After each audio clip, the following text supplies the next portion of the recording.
السلام علیکم ورحمۃ اللہ وبرکاتہ نحمدہ ونصلی علی رسولہ الکریم اما بعد اعوذ باللہ من الشیطان الرجیم بسم اللہ الرحمن الرحیم ذالک الکتاب لا ریب فیہ۔ محترم سامعین، آج میں جس موضوع سے متعلق کچھ باتیں پیش کرنا چاہتی ہوں اس کا موضوع ہے قرآن کریم اور ہمارا حال۔ قرآن پاک کی عظمت کسی سے مخفی نہیں۔ یہ ایک ایسی کتاب ہے جس کے منزل من اللہ ہونے میں کوئی شک نہیں، ذرہ برابر بھی نہیں۔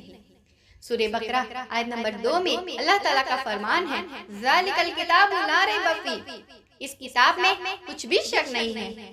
اسی سورہ میں آیت نمبر 23 میں اللہ تعالیٰ کا فرمان ہے کہ وَإِن كُنتُمْ فِي رَيْبٍ مِّمَّا نَزَّلْنَا عَلَىٰ عَبْدِنَا فَأْتُوا بِسُورَةٍ مِّن مِّثْلِهِ وَادْعُوا شُهَدَاءَكُم مِّن دُونِ اللَّهِ إِن كُنتُمْ صَادِقِينَ۔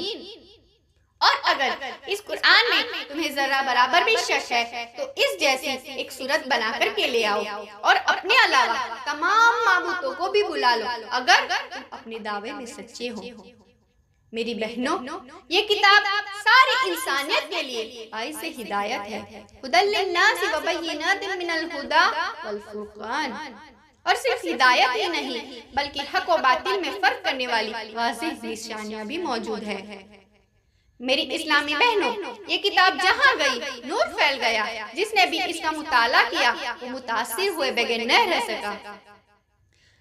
اس کی تاثیر ایسی ہے کہ اگر اللہ تعالیٰ نے پہاڑ پر نازل کر دیا ہوتا تو یہ بڑے بڑے مضبوط پہاڑ بھی اللہ کی خوف و خشیت کی وجہ سے پھٹ پڑتے۔ یہی قرآن پاک ہمارا مرجع اور مصدر ہے۔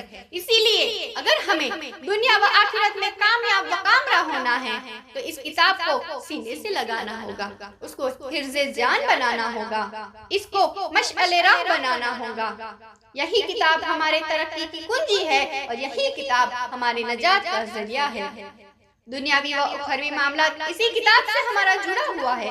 یہی وجہ ہے پیارے نبی کریم صلی اللہ علیہ وسلم نے ارشاد فرمایا ان اللہ یرفع بہذا الکتاب اقواما، اسی کتاب کے ذریعے اللہ تعالیٰ کسی قوم کو عزت و سربلندی عطا کریں گا اور اسی کتاب کی وجہ سے اللہ تعالیٰ کسی قوم کو ذلیل و رسوا کریں گا۔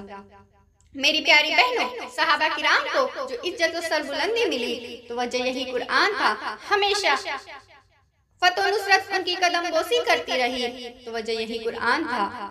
اور اگر آج ہم ذلیل و رسوا ہے تو وجہ یہی قرآن ہے، ستائے اور مارے جا رہے ہیں تو وجہ یہی قرآن ہے۔ میری ماں و بہنوں، آج ہم اپنے معاشرے میں نظر ڈالتے ہیں تو معلوم ہوتا ہے ہم دھیرے دھیرے قرآن سے دور ہوتے جا رہے ہیں، اس کی تعلیمات کو دھیرے دھیرے ہم بھلا رہے ہیں۔ آج اگر کوئی قرآن کی تعلیم اپنے بچے کو دیتا بھی ہے تو برائے نام، اب تو انگریزی کی تعلیم دلانا ہی لوگ کامیابی و کامرانی سمجھتے ہیں۔ ذرا سوچو قرآن کے ساتھ ہمارا کیا سلوک ہے، کیا ویوہار ہے۔ آج قرآن پڑھنے اور پڑھانے والوں کے ساتھ ہمارا کیا سلوک اور رویہ ہے، یہ ہماری آنکھوں کے سامنے ہے، کسی سے مخفی نہیں۔ سب سے زیادہ لوگ کراہت کی نگاہ سے، جلت کی نگاہ سے اگر کسی کو دیکھتے ہیں تو وہ قرآن و حدیث کے علم رکھنے والے کو دیکھتے ہیں، وہ علماء کو بڑا حقیر سمجھتے ہیں، بڑی حکیم نگاہ سے دیکھتے ہیں۔ لیکن قرآن کی تعلیم حاصل کرنے والا اور قرآن کا علم رکھنے والا اللہ کی نگاہ میں محبوب ہے۔ دنیا میں بہت ساری کیٹیگری کے لوگ پائے جاتے ہیں لیکن اللہ تعالیٰ نے، اللہ کے رسول نے کسی بھی کیٹیگری کے لیے یہ نہیں کہا کہ یہ لوگ سب سے محبوب ہیں۔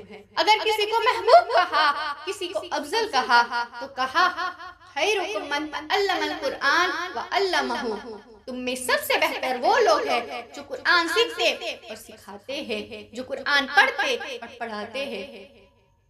آج قرآن پڑھنے اور پڑھانے والوں کا ہمارے یہاں کوئی مقام نہیں۔ دوسرے علوم کے لیے لوگ پیسے دینے کو تیار، خرچ کرنے کو تیار، اور قرآن کی تعلیم کے لیے چند سو روپے دینے کو بھی تیار نہیں۔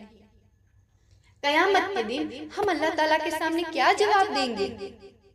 اللہ تعالیٰ ہم سے پوچھیں گا دوسری کتاب کی تعلیم کے لیے اپنے بچوں کے لیے 1000 2000 روپے دے دیے، لیکن میری کتاب کے لیے، میری کتاب کی تعلیم کے لیے تم سے 500 روپے بھی نہیں نکلتے تھے۔ اسی لیے قیامت کے دن ہمارے رسول ہمارے خلاف گواہی دیں گے اور کہیں گے اے اللہ یہ میری قوم کے لوگ ہیں جس نے تیری کتاب کو چھوڑ رکھا تھا، قرآن کو ترک کر رکھا تھا۔ اے اللہ تیری کتاب کو وہ عزت نہ دی، وہ مقام نہ دیا۔ اے اللہ انسان کے ہاتھ کی لکھی کتابوں نے انہوں نے تیری کتاب کے مقابلے میں کھڑا کر دیا۔ میری بہنوں، رمضان اور قرآن کا تعلق بہت گہرا اور روحانی ہے۔ ہمیں چاہیے کہ اس مبارک مہینے میں تلاوت قرآن کو اپنی روزمرہ زندگی کا حصہ بنائیں۔ صرف قرآن کی تلاوت ہی نہیں بلکہ اس کے معنی کو سمجھیں، اس پر غور و فکر کریں، تدبر کریں اور اپنی زندگی کو اس کے مطابق ڈھالنے کی کوشش کریں۔